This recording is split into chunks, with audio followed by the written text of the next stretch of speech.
Wala po. Bakit mo siya binibigyan ng sakit sa tiyan? Gusto ko kasi na mag-iwalay eh. Bakit? Naiingit po kasi ako sa kanila. Ano nilagay mo sa tiyan niya? Nilagyan ko lang po ng mga buhangin. Huwag ka na sinimbangin. Ano na po? Matagal na. Babae ka ba talaga? Babae po. Ilang taon ka na? Babae po ako. 17 po, 17. Sino? Paano ka natuto magdasal? Sino po ka? Inano ko lang po sa kaibigan ko eh. Taga saan yung kaibigan mo? Hindi ko po alam po taga saan siya eh.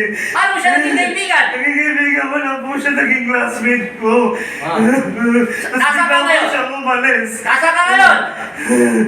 Nasaan ka ngayon? Dito po ako sa bahay! bahay ka? Sa Sino bahay kasama mo? naman po ako eh. Sino kasama mo? Wala po. May nanay ka, tatay, wala? Wala na po. Wala kang tatay? Wala na po. Walang nanay? Wala na Ilan kayo po. magkakapatid? Isa lang ako po eh, kaya ganito po ako. Ano trabaho mo? Wala rin po. Paano ka kumakain? Sino kumakain? Namidiskarte lang po ako. Pasensya na po. Yung totoo, may anak ka, wala? Wala po. Asawa? Wala po. Wala po. Nahigit lang po talaga. May nanay ka? Wala na po. Pagbibigyan kita.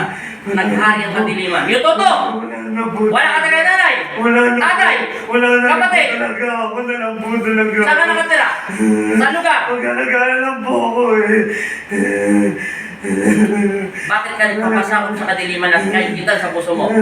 Saan mo siya nakita? Nahingit po ako eh. Saan mo siya nakita? Nahingit po kasi silang magkasama. Ang sweet nila eh. May gusto ka dito? Wala po. Nahingit lang po ako. Gusto ko pong maranasan yung gano'n. Alam mo, sige, kakasin mo. Kaya po. Kulit mo ako magniti ko kung totoo sinasabi niya. Jesus sa sinag, sa bato ng taglay sa aking puso't kaluluwa, tinatawag ko kayo bilang instrumento ng Panginoon Kristo. Ako. Ibinigay kayo sa akin ng Panginoon Kristo para makadetect tayo mas mabilis. Katulad mo rin ako dati na nahingit din ang puso ko, pero hindi ko ninanais mananakit sa aking isipan. Minsan, tinukso rin ako ng Satanas, pero hindi yun naghari sa aking puso. Ang gusto ko lang mabuhay. Bata ka pa. Magdasal ka sa iyong Panginoon nating lahat at alisin mo ang inggit at puso mo sa Kanya. Naintindihan mo na. Bata ka pa. Pwede ka pa magkaroon ng pamilya. Hindi mo kailangan yumaman. Ang pag-ibig ay kapayapaan ay walang hanggan. Naintindihan mo na. Tanggalin mo yung mga buhang. Ano ba nilagay mo sa tiyan niya? Okay, kalasin mo yung buhangin. Itong araw nito, nasaan ka? Dito lang po sa may kalsada. Anong ginagawa mo sa kalsada? Tulog na po sana ako. Matutulog ka na? Opo. Bakit? Gabi pa ang ano mo? Hindi po eh. Lagi po ako nag-iisip. Wala po akong kasama. Umalis na po yung pinakakaibigan ko eh. Tatanggalin mo hindi. Wala na po, tinanggal ko na po. Matutulog ka na sana. Bakit puyat ka ba? Umaga na yun eh. Hindi po. Saan ka natutulog? Yan lang po sa may tabi-tabi minsan. Saan ka ngayon sa Maynila? Nasa Maynila ka? Wala po. Saan banda? Nandiyan lang po malapit sa kanila. Ah, Pinupunta-puntahan lang po. itigil mo. Naintindihan mo na? Opo. Kung naranasan mo muna yung malungkot, naranasan ko rin yun. Huwag mong sirain ang pananampalataya mo kay Yesu Cristo. Magdasal ka sa Kanya. At naway gabayan ka ng Diyos. Naintindihan mo na? Naintindihan mo na?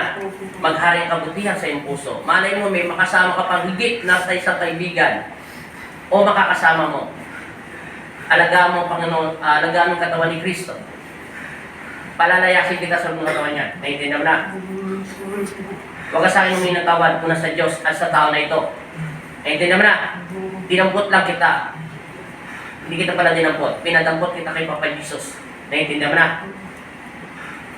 Sigurado, wala nang buhangin. Opo, wala na po. Malinis na po lahat. Pati po sa tuhod niya.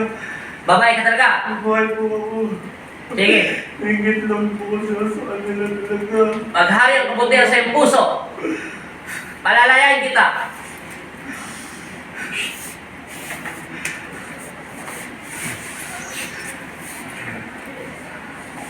Sa pangalan ni Hesus Kristo, lumabas ka sa pag-aari ng Diyos at maghari ang kapayapaan sa iyong buhay. At sumaiyo ang kapayapaan ng aking Ama na si Hesus Kristo at ang iyong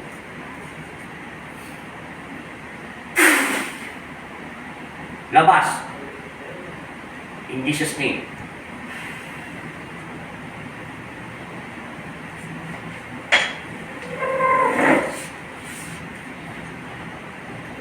Satanas! Inuutosan kitang lubayan mo siya at huwag mo tuksuin ang anak ng Diyos. At Panginoon mo rin ito. Sa pangalan ng Jesucristo. Amen!